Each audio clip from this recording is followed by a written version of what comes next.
Hey Grizzlies, welcome to tonight's episode where we have the pleasure of chatting with Matt Fuller, former Western Reds player and captain, now a fitness guru and rugby league commentator. Hosting the show tonight is the ever-engaging Rosny with the dynamic duo Johnny and Todd, joining as co-hosts to keep the conversation lively and fun. Get ready for some great stories, quirky insights and plenty of laughs as we dive into Matt's rugby journey and beyond. Here's Rosny.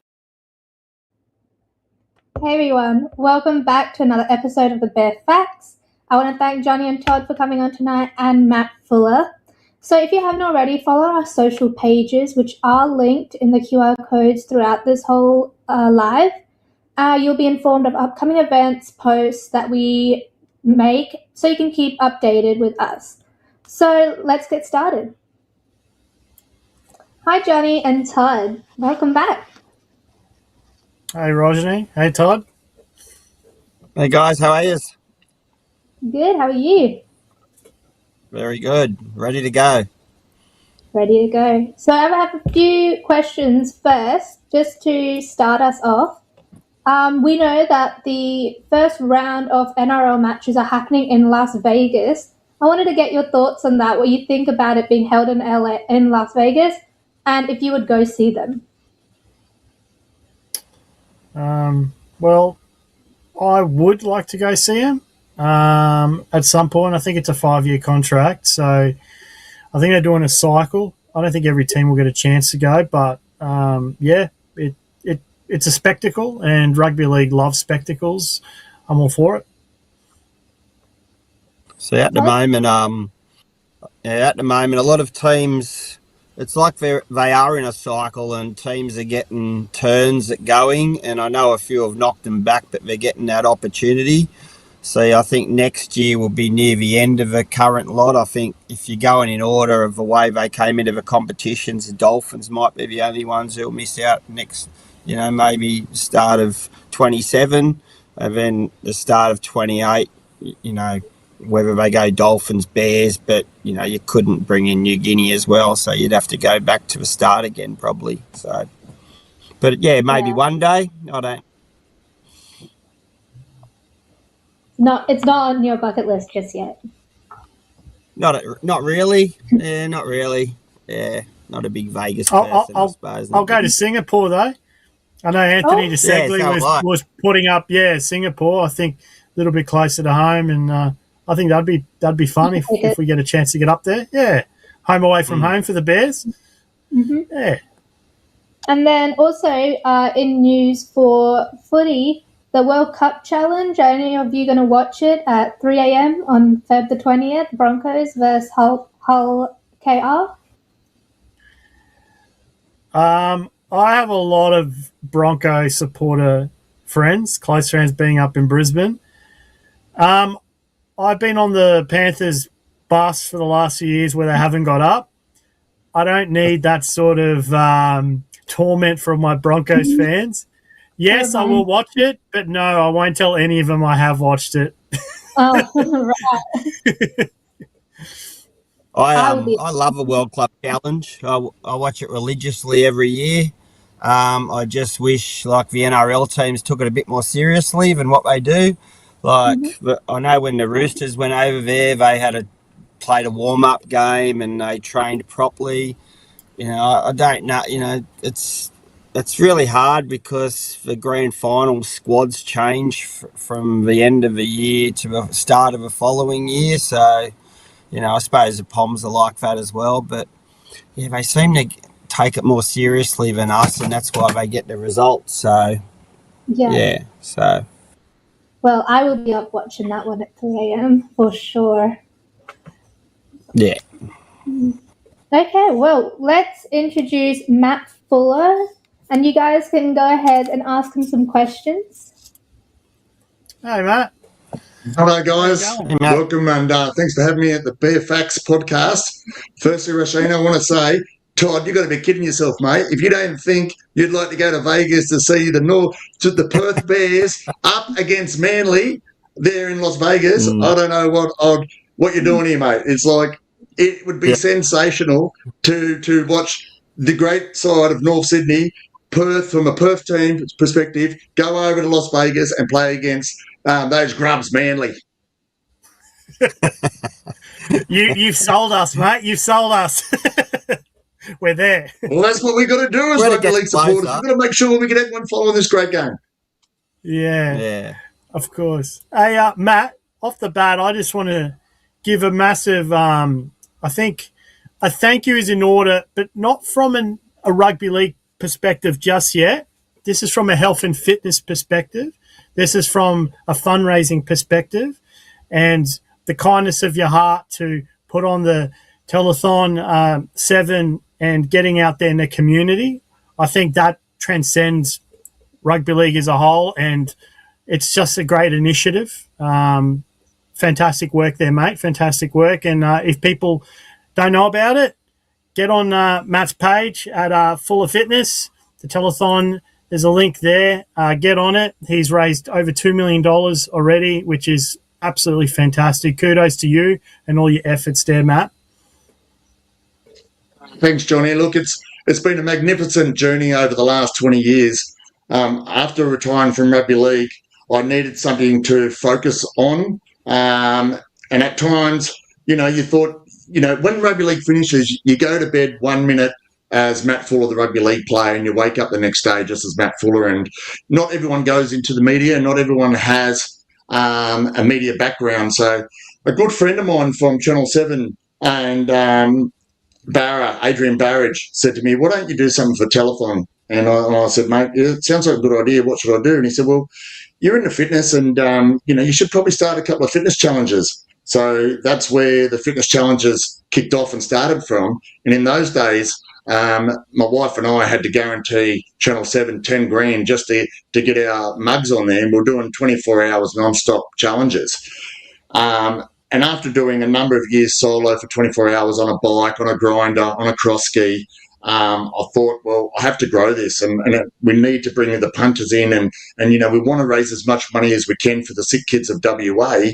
And I thought to myself, in one interview, I just was having an interview with Koshy there over in Sunrise and Channel 7, and he said, "What are you going to do next year?" And it, just like a light bulb, it went off where I said, well, I'm going to hold the biggest spin classes. And I thought, just like our Roto swim here in Western Australia, if I could have teams of, solos, duos, and teams of 4, I could bring the masses to Telethon and we could raise more money. And at the end of the day, it wasn't about raising my profile. It was about raising as much money as we could for the sick kids of WA. And it's a legacy that I'm extremely proud of. It's brought a lot of fitness enthusiasts to the table with a lot of dollars. And at the end of the day, the beneficiaries are those kids that are much in need of, medical support. And, it's to have a sick kid, I can only imagine what it would be like. I'm a father of 2 healthy kids, but, as a family, I think we're so proud that we've been part of the Telethon family for over 20 odd years. And it's something that I cherish here in WA. It's a very unique charity, Telethon 7. I've noticed it started back in 1968 and they have so far raised like 770 million. I looked up today. And, very important roles they play in the community. So... Yeah, look, Toddy, it's absolutely. And it's like, some years we'd raise 75,000, other years we raise $250,000. But at the end of the day, it's all those little kids that, they dig into their pocket change and they've been saving their pennies all year just to give $20 to Telethon. I know we have a lot of $1 million donors and we have a lot of charity and money come in from our state government and federal government. But in saying that, it's the mums and dads at home that go to work every day and put their hard-earned on the line for the sick kids of WA, and they're the real heroes in all of this. It seems, Matt, through your career, you've obviously been regimental with fitness and it's transcended beyond that past your career. How's that been? Like, since you've retired, you touched on it before. Are you still that fitness regimental person? You get up, you get your fitness in 4 or 5 times a week. Is that just the way you think you'll be wired? Well, Johnny, I'm already conditioned like that now. When I played, I was always prided myself on being one of the fittest players running around on that pitch. And if maybe it was because I thought I might have lacked a bit of skill, but in those days, you had 4 subs. So I identified that if I could be fit, and when other big blokes started to tire, then I could start coming to the fore and start to work a bit of magic around the ruck as a hooker or loose forward. And when I retired, I remember I was going in for just my umpteenth arthroscope on one of my knees, and I was sitting there and I was reading a book, and it was about the great Tracy Wickham, the great swimmer.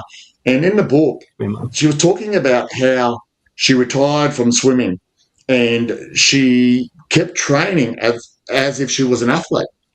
And I thought to myself, it just resonated with me that, yeah, I was fully retired from rugby league and I was still going down the park and doing interval work and doing everything like that. And then I realised after that one kind of sentence that said, you know, I have to train now for fitness and mental well-being rather than to be, you know, competitive in my sport that I chose or I applied my trade to.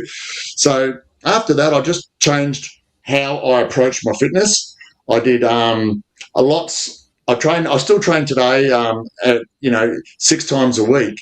And I make sure that but I'm very regimented in what I do each day. I've got my weights Tuesday, Thursday, I've got my cardio Monday, Wednesday, and boxing Friday. I've got my bike on Saturday. So to answer your question, Johnny, fitness has been a very big part of my life. And, you know, I got to live to 86 to see my kids both turn 50, Lockie and Trinity.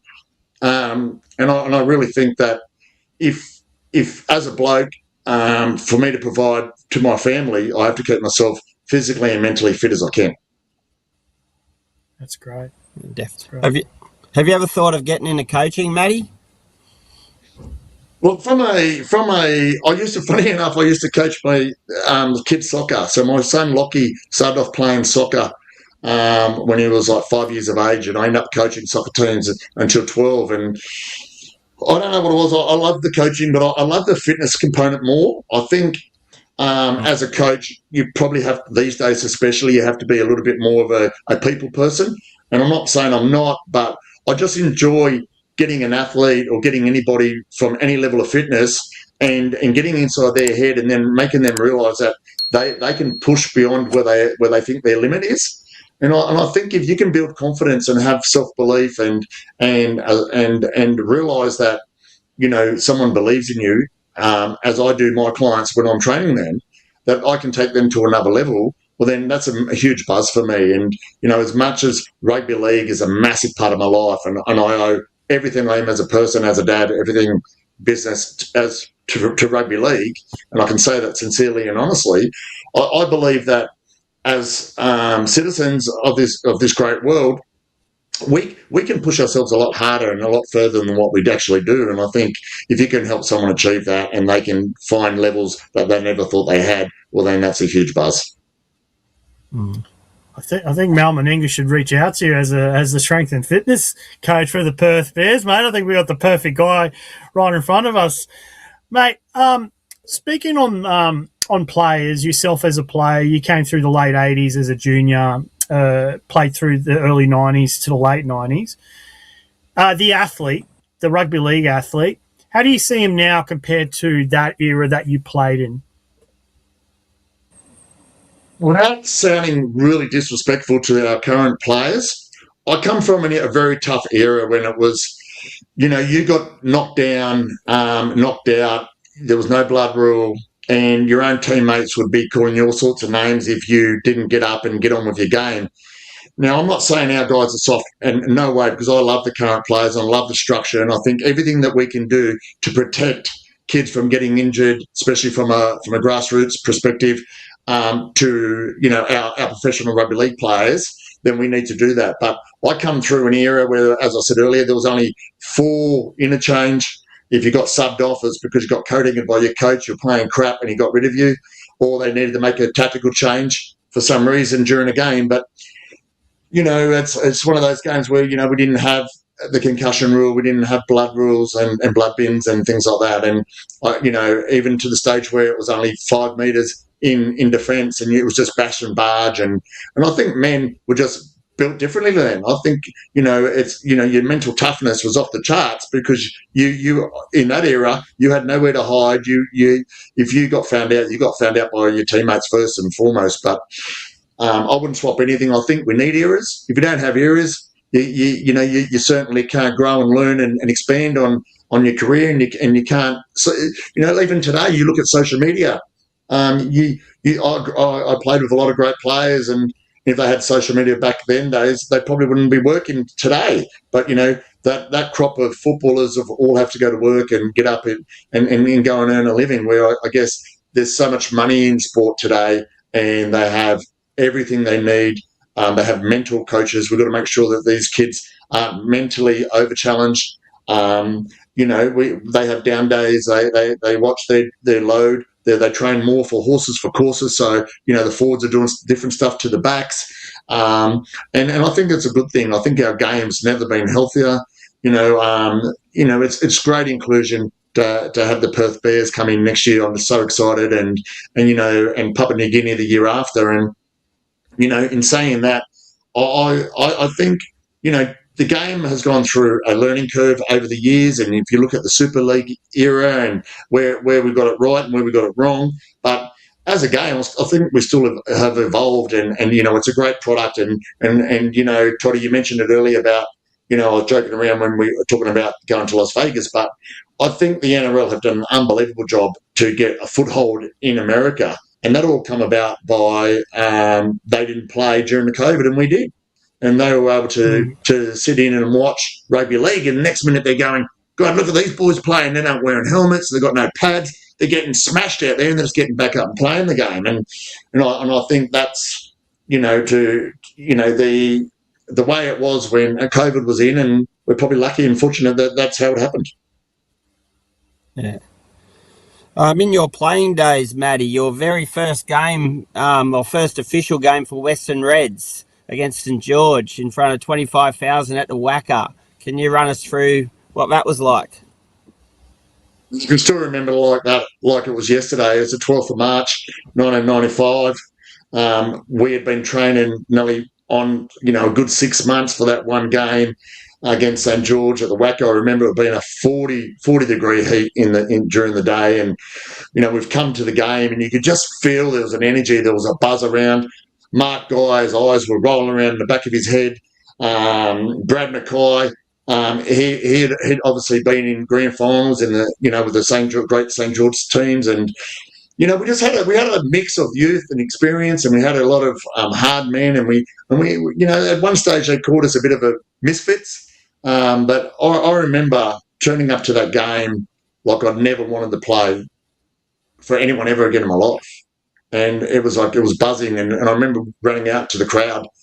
You're leading the boys out, and you look around and you see 25,000 people just screaming Reds, Reds, Reds, Reds, and sometimes you can go to bed of a night time and you can hear that echo still in your ears. It was amazing. It was spine tingling, and then the kickoff happened, and we're into your game. And once you start getting into your game, obviously that background noise disappears, and the coaching's done, and it's over, and it's up to you mentally and physically how you're going to prepare, or how you challenge yourself for that next 80 minutes. And I remember it was stinking hot, and we just got St George. We were never going to lose that game. I think that weekend we were the only inaugural team to win their games out of the 4 expansion teams. But in saying that, in our mind, our self-belief was so high, it was probably a borderline on arrogancy, and I didn't think we were going to lose that game, and we just give it to St George on that day, and we ended up winning the game 28-16, and Jeff Doyle went across and scored the inaugural try for the Western Reds, and I'm in the background jumping up like the Toyota ad, and I was very fortunate to be the bridesmaid, and I got the second try, and I remember the crowd just going nuts. Yeah, it was amazing. You guys missed out on the finals. You guys missed out on the finals that first year just by a bees, what. How did you find the following seasons? Because obviously that first season would have been such a rush, such a sugar hit. You guys were on the up. You did so well. Super League breaks out. How did you find it going through 95, 96, 97 and trying to stay positive through all the turmoil that was happening in the rugby league world? It was, Johnny, it was a terrible time. And probably when you look back at now, probably the game had to go through that period to grow, to be honest. And, in 95, You know, we won 11 out of 22 games, as you said.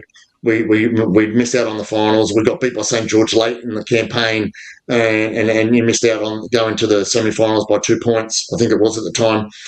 And then, you know, that year I was very fortunate as a hooker. I scored 10 tries in the season, which is, you know, only 3 hookers in the history of rugby league have done that. And the following year, all this talk broke out about having this breakaway competition, Super League, and when it finally broke, there was, you know, talk of, you know, Peter Mulholland getting sacked.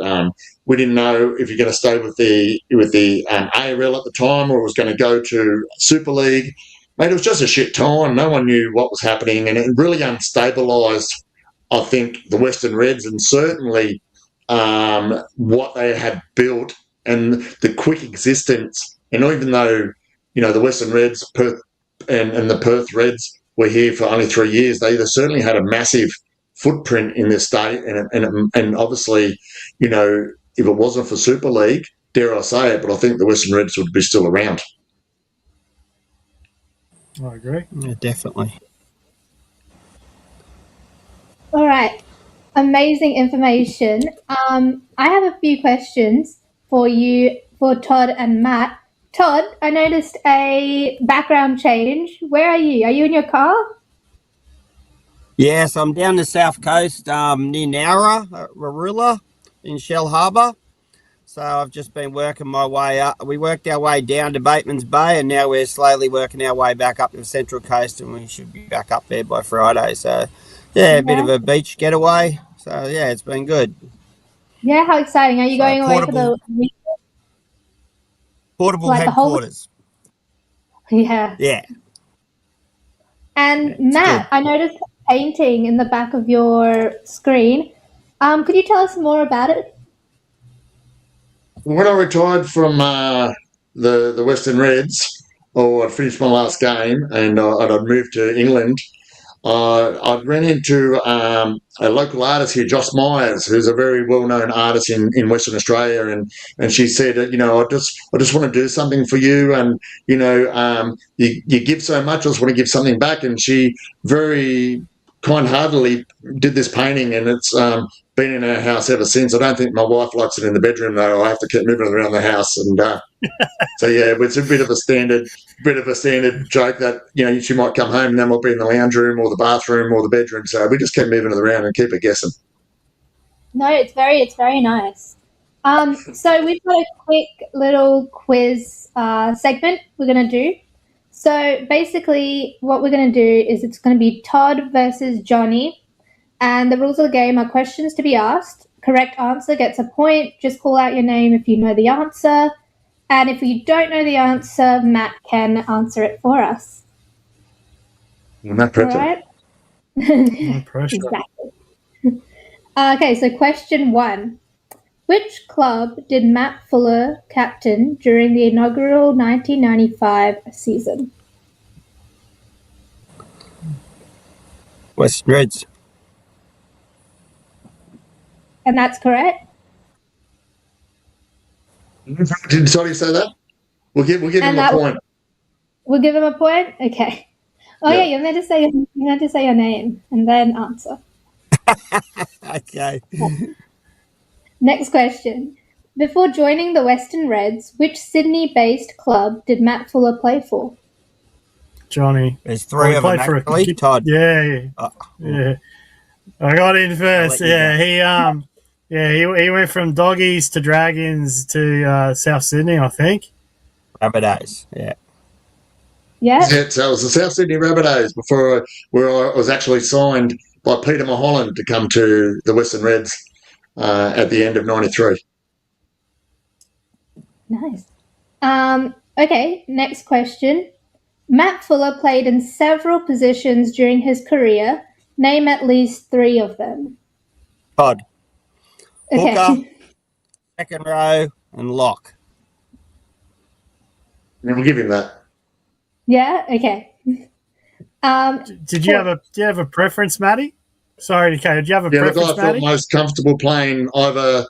You know, it's funny, Johnny, because you know, growing up and playing schoolboys rugby league for the great St Gregory's College Campbelltown under Peter Mulholland, I was always 5'8" halfback. I played all my junior footy at 5'8" halfback, and then I go to the Canterbury Bankstown Bulldogs, where I was contracted to as a 15-year-old, and Phil Gould played me my first grade debut in the centres, and that was like a foreign language to me. So I remember we played the Roosters that day, and I'd actually, on that day, bit of trivia for you, I played in all 3 grades. So I played in the first grade, the reserve grade, and the under-23s.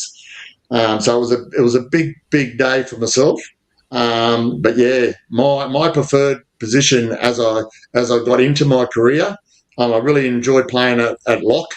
But obviously I played my best rugby league as a hooker. Awesome. Nice. Awesome. Matt Fuller captained which UK club to a premiership victory in 1998? Okay. Yep. Wakefield Trinity. You actually had 2 stints with Wakefield before the Western Reds and then after the Western Reds, or Perth Reds, I should say. So yeah, that's right, Toddy. When I signed for the Western Reds at the end of '93, South Sydney weren't too happy about it. And what the Western Reds did, they sent a lot of their signed players over to the UK so they could keep applying their trade. I was very fortunate to go over and to play at Wakefield Trinity, a great club that I had a great association with. And then after the demise of the Western Reds at the end of '97, I went over there, captained their side to a premiership winning team in the '98 season, and my wife and I actually named our daughter Trinity after the club. Oh, wow. Thank you. Okay, next question. What was the outcome of Western Suburbs' final season when Fuller played for them? Johnny. Todd. Well, this is actually... I was going to say, this is actually... I'll help you get. Oh, I said it first, but hey, this is actually a real good pub quiz because Matty played for the 2 Western clubs in their very last seasons in their top grade. So he played for the Perth Reds in their last season and the Western Suburbs in their last season. I don't think another player played for both Magpies and the Reds. I could be wrong there, but yeah, they're pretty cool. I think they only had 3. Yeah, well, Sean Devine was an actual local junior there at Campbelltown, and I had a big association with Sean over the years. We grew up as oppositions, but more closely as brothers today. And Sean played in the junior Campbelltown competition. I was at Minnow at the time, and then he played for the Western Reds as well. But in saying that, you know, guys, that '99 season, that was one of my, let's just say, fun and favourite seasons under the late great Tommy Raudonikis. I bet there's a few yarns you could say that probably aren't PG rated. I'd like to hear it one day. Well, the thing about Tommy, he didn't mix his words. I don't know if I can on your Bears Facts podcast, but one thing I loved about Tommy, he was all heart, and he didn't care, I suppose, if we got beaten. It's how we got beaten, and if you didn't have a crack, I tell you what, he was filthy with you. So you know, I know that with Tommy. I remember I got the phone call. I thought I was going to retire after winning the grand final in '98 for Wakefield Trinity, and I'd returned back to Perth, and I was having a lot of trouble with my knees. You know, they've both been replaced these days, but and along with the hip. But in saying that, I thought I was going to retire, and I got a phone call from Tom Raudonikis saying, "Hey mate, we need you to come to the Magpies. We need a defender, and we need someone that has got a lot of experience, and we need a really good defender." And I said, "Mate, I'm on the next plane," and I went across there thinking I was going to play hooker, and he ended up saying to me, "You know, mate, I'm going to give you an opportunity to get your 100 first grade games. You're about 14 short at this stage." He goes, "Oh, and I think I can help you out." And I go, "No, mate, you just tell me where you want me to play, Tommy. You know, and I'll play wherever you want me to play." I didn't know you had front row in mind, though. I played there, front row. I saw that. 88, 89 kilos. Give me the ball. I think I got smashed on every hit up off the tap. I took it up. I think I got smashed every time, but No, I love Tommy, and I just think, he's an ornament of our game, and, especially what he's done for Rugby League, New South Wales, and Western Suburbs. Newtown, when he was at Newtown, some of those games are just legendary, and you talk about how the game's changed. Well, I probably just missed, the late 70s and 80s, when it was just a free-for-all, and I don't know how those guys probably are not running around with more head injuries than what, that we protect today, obviously. But in saying that, Tom Raudonikis, what a great man. Definitely. All right, last question. This one should be easy to know. After retiring from rugby league, what type of business did Matt Fuller establish in Perth? Todd. Johnny. Okay. That's definitely Todd. Fitness industry, personal trainer, full of fitness. Extra point. Where is it located? For extra points, Toddy. Take a wild guess. Not Subiaco, was it? It was near. Yeah, you got it, Subiaco. Subi. Did I get it? It was Subi. Fluke. Yeah, no, well, you were listening earlier, I think. Boys, I've been very lucky. I've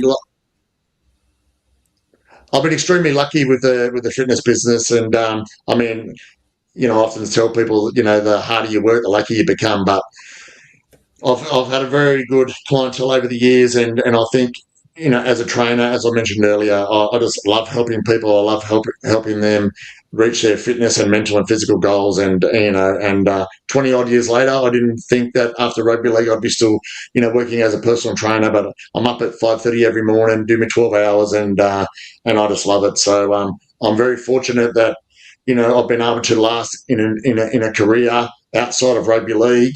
That's also been able to provide for my family and give us, along with my wife working, everything we have today. So I'm blessed, and I feel very lucky that I found something that, outside of rugby league that I could do and be good at. That's awesome. We've had a few questions come in for you, Matt. The first one's more a statement, someone just saying what we all know. Tommy was a great man. There was no one like him. The great late Tommy Raudonikis.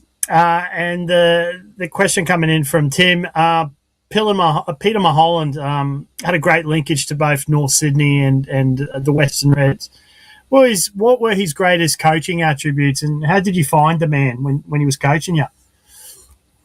Firstly, boys, I met Peter Mulholland when I just made Australian schoolboys under 15s. That was a competition we played out at Bow Desert, and I was approached by this man. It ended up being Peter Mulholland, and he was a scout for the County Bankstown Bulldogs at that time, and he signed me up.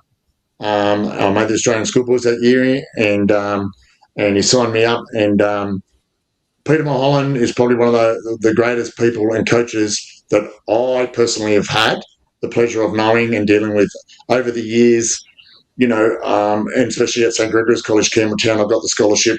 The part of the deal was when you sign for the Bulldogs, you go to a school. They took me out of my public school, put me into St. Gregory's College, Campbelltown, and which was, as we all know, guys, it's a massive nursery for future first grade rugby league players, and not just that, but good men.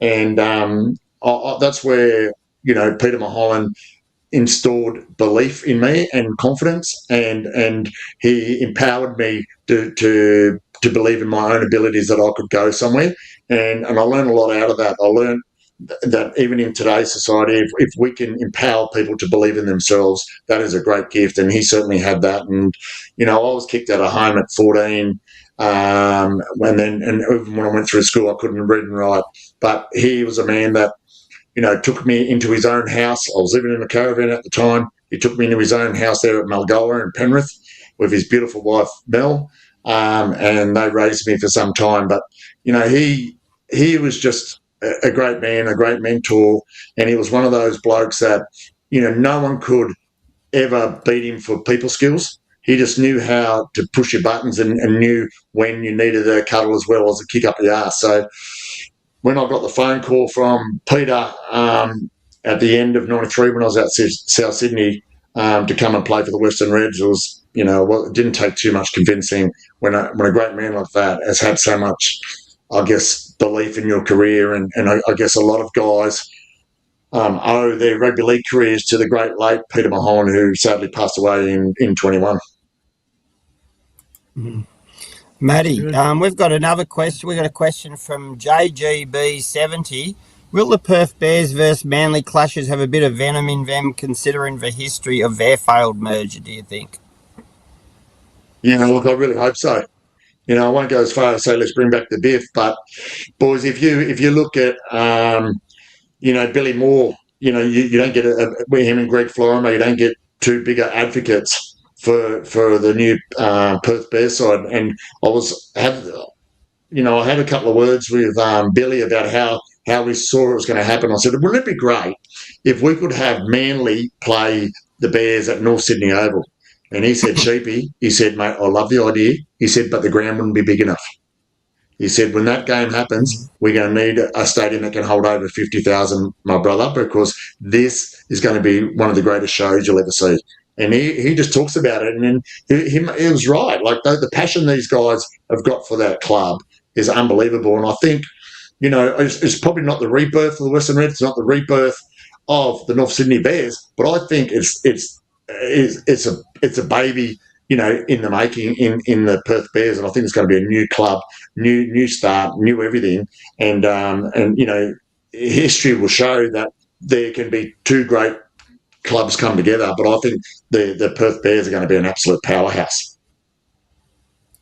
How do you think that'll affect the rugby league nursery in WA? We're expecting it to just blow and blossom. You see the same trajectory? More kids starting to play the game? Absolutely, Johnny. Look, I've said this before, and I've been very vocal and been a massive advocate that if you can get rugby league back in this state, we're going to give these kids from a grassroots a pathway. And that's what it's all about, is giving these kids an opportunity and a pathway to play professional sport, rugby league in this great state. We don't want to lose kids to the eastern states.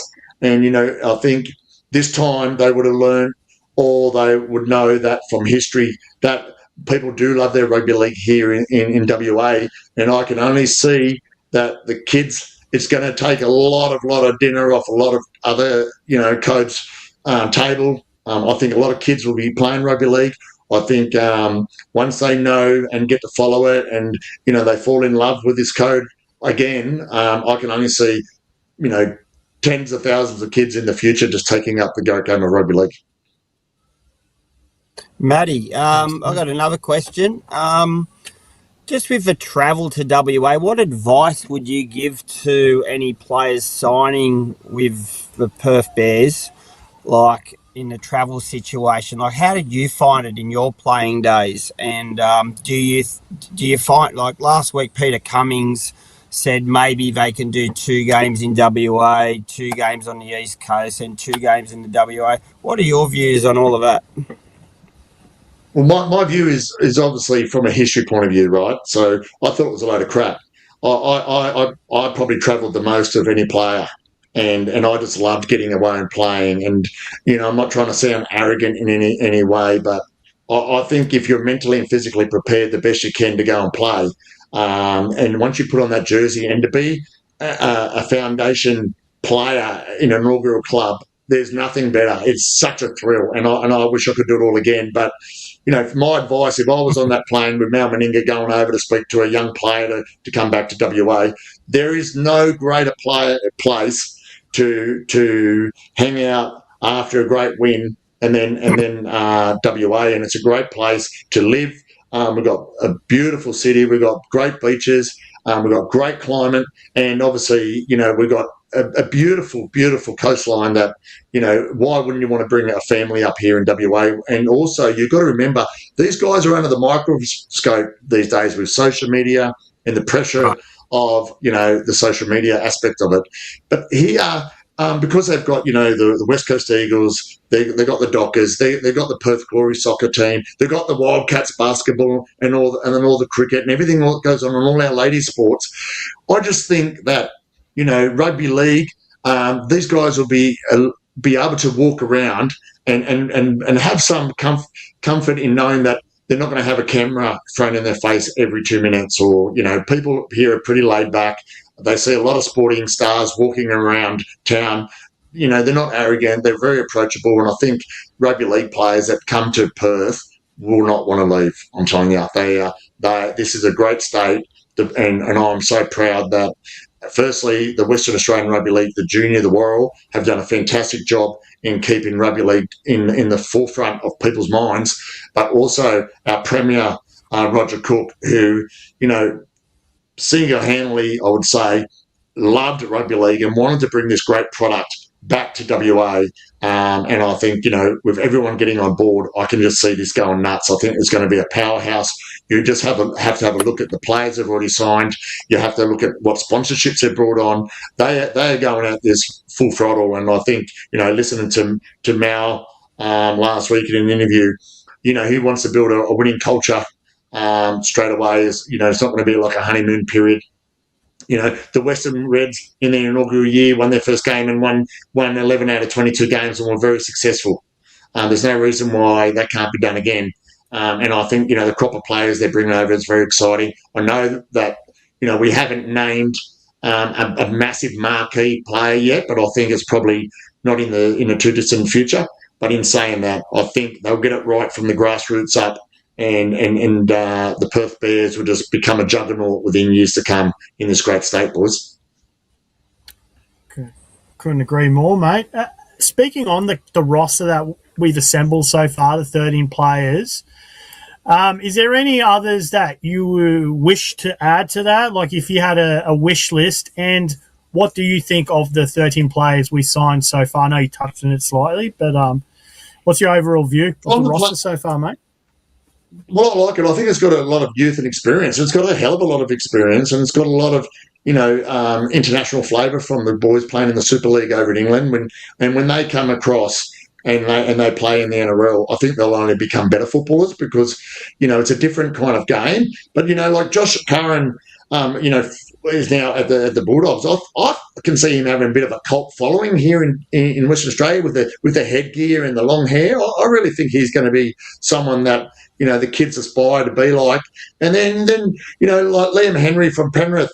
I know the young kid's just done a knee and is out for the season, which is horrible news for him. But, he'll be chomping at the bit. They'll get him right. He's only 24 years of age. He's already played over 50 games for the Penrith Panthers and won a premiership in 2024, boys. And I think with the team they've got, if they can get, if I had a wish list and I would actually go after Nathan Cleary. I'd throw the kitchen sink at him. I think he's well known. His girlfriend is in the UK, which is obviously close from here, from Perth, via Dubai. But in saying that, I just think, Nathan Cleary's won, 4 premierships.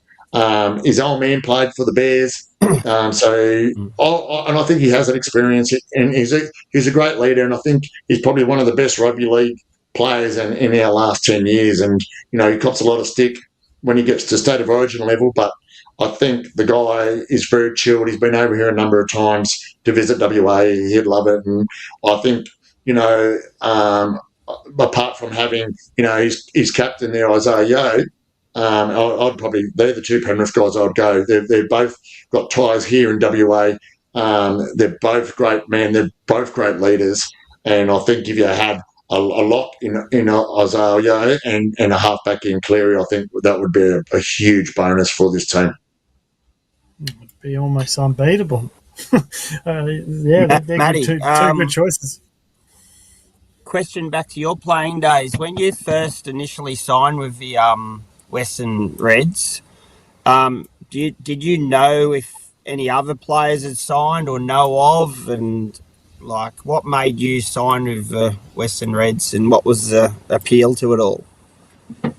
Well, initially it was like Gordon Allen at the time was the CEO, and obviously Peter Mulholland was the coach. And as I said earlier, the association I had with Peter Mulholland was a no-brainer. And I wanted to play more regular first grade, and I believe I could play at that high level.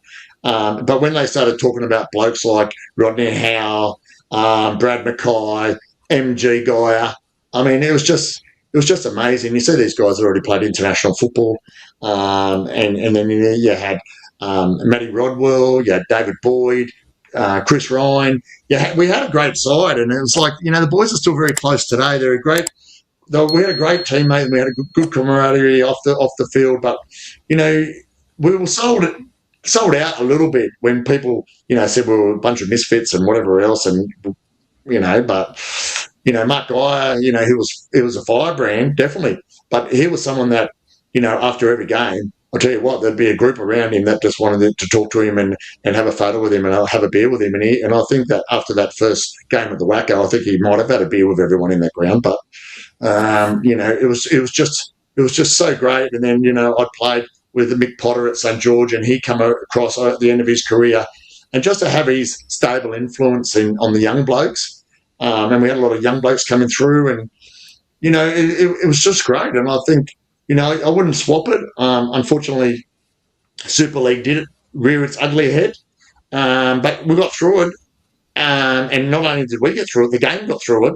And I think the game coming out the other side in a much better position. And I think it's very well run today. I think if you have a look what they've done with Peter Volandis and Andrew Abdo, have done a great things for rugby league. And they probably couldn't have been more vocal about getting the Perth Bears in as well. Definitely. That's awesome, mate. So how excited are you for the first game, mate? Mate, I'll tell you what. Well, mate, this coming up, I really love me rugby league, and I've been very, very, very fortunate to do a lot of media work and cover the games, especially with my great mate Sully Sullivan, who was massive in junior rugby league here. I've been very vocal from an NRL point of view of getting a side back in the top flight, but there's a lot of guys a lot better than me that have done a lot of great things for our great game in WA, especially from a grassroots and junior level. And they're really the unsung heroes that, after so many knockbacks of trying to enter the competition, either through the old Western Reds or now, the new club, the Perth Bears. I'm just excited that we have got something that we can be really proud of, and the kids can aspire to have a pathway to play the great game of rugby league. And I say that sincerely. I'm super excited. I want to be involved in any way I can. I've already got over 30 people that I know personally that we're going to the club in March to join up as one group. And it's just going to be so exciting. I think, when it comes kick-off time in that first game in 27, win, lose or draw, it's going to be an amazing atmosphere. It's going to be very vocal, but it's going to be the stepping stone to something great and something purposeful here in Western Australia. And I think they've got the right man for the job, Mal Meninga. He wants to build a winning coach, a winning mentality, and he's a coach that he's coached at the highest level, international level. He'll have a lot of people that follow him. And I just sat back and watched Mal when he was over here engage with our local people and our local supporters, and he was mobbed wherever he went. And more importantly, he wasn't arrogant. He wasn't. I'm Mal Meninga, I don't need to talk to you. He gave his time and energy to everybody that wanted to have a chat to him. He stopped wherever he went. And he reminded me a lot of the great Peter Mulholland, that he had that fortitude to see that, this is a person's game over here. We're in WA. You can't have someone that, wants to shut the media out, wants to shut the public out. You need to be a people person. And I think the CEO, DeSeglia, has got this right done magnificently with the announcement of Meninga as coach. I definitely think so. You definitely need someone who is part of the community and knows how to interact with everybody, all the people, kids and adults, for sure. I think I want to go back to signings. There are two rumours going around in the signing world for Jesse Colquhoun and for Jesse Arthurs, Broncos and Sharks player. Do you think they would make a good match for the Perth Bears? Yeah, certainly they would. And, it's normally when there's a bit of a rumours, it's like in a bit of smoke, there's fire. But, it's hard to to say, we're going to get this player and get that player. If we had a wish list, I really wanted them to go after to Brayley from the Cronulla Sharks, the hooker. I thought he would have been a tremendous buy. He's been a great, outstanding player for Cronulla. But you start talking about rumours and endos, and then what did the Cronulla Sharks do? They went and signed him up on long term. So I think, the Perth Bears need to keep their cards close to their chest. They don't want to reveal anything. They don't want to let anything out of, the cat out of the bag, so to speak, because these clubs aren't stupid. And like that, I think they miss a great opportunity, because then the Sharks went and signed this young kid for another 4 or 5 years and took him off the table. So if the word gets out, Rashina, it's too late. The clubs are already, they're not stupid. These managers are already clued in, and they know that if other teams are sniffing around, that they're going to approach their own club if the player wants to stay there. But I see where the benefit is, and I can't sell it hard enough there, Toddy, is that if you've got an inaugural team in the NRL, and you've got clubs with some history, and in North Sydney have got great tradition. And as I said earlier, the Western Reds were only in this competition for a brief time, but they made a huge imprint here in WA. You're going to be successful, and I think you're going to have a lot of people aspire to get on board. I've spoken to so many people that are going to go and follow rugby league as well as go and watch their Eagles or Dockers, and I think that is already a huge win in itself. When you get cross codes start talking about following each other, you almost could form a super ticket, couldn't you? And just we just be greedy and go and watch all the sports here. But we know we don't want to put too much pressure on these young kids coming across. We don't want to start talking about premierships and everything like that. You only have to look at the Dockers and know that how long they've been in the competition since '95 and how hard it is to get to a grand final. They've been to one grand final and lost it. And they haven't won a grand final, where we know that the Eagles have been very successful, but they've been down in the last few years. And I think it's a great opportunity for an NRL team to come in and be successful. But I certainly don't want to put any pressure when commentating on a young kid, or speaking about a kid on radio about what he should and shouldn't be doing. I think he's got to come over and learn from the experience. Get pumped up for being in part of an inaugural team, to be start of something from ground roots, a base that you can build a career on and live in this great state. And I think if they do that, then the rugby league will take care of itself. Well said, mate. One question we got coming in is, why do they call you Sheep? What's the story behind that?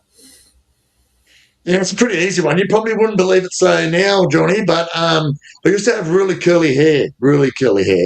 And a great mate of mine, Rod Collins, he used to play at Parramatta, and we grew up playing in the Parramatta Juniors together. And we were on a train going off to play somewhere. I think it was in Wagga. And, there's lots of these cow paddocks and sheep paddocks and everything like that. And I'm sitting on the train, and he just started laughing at me. I said, "What the hell are you laughing at?" And he goes, "Mate, your nickname's Sheep." I reckon I was 14 years of age, and behind me, my hair, big hair like this, just blended into this big merino sheep in the background.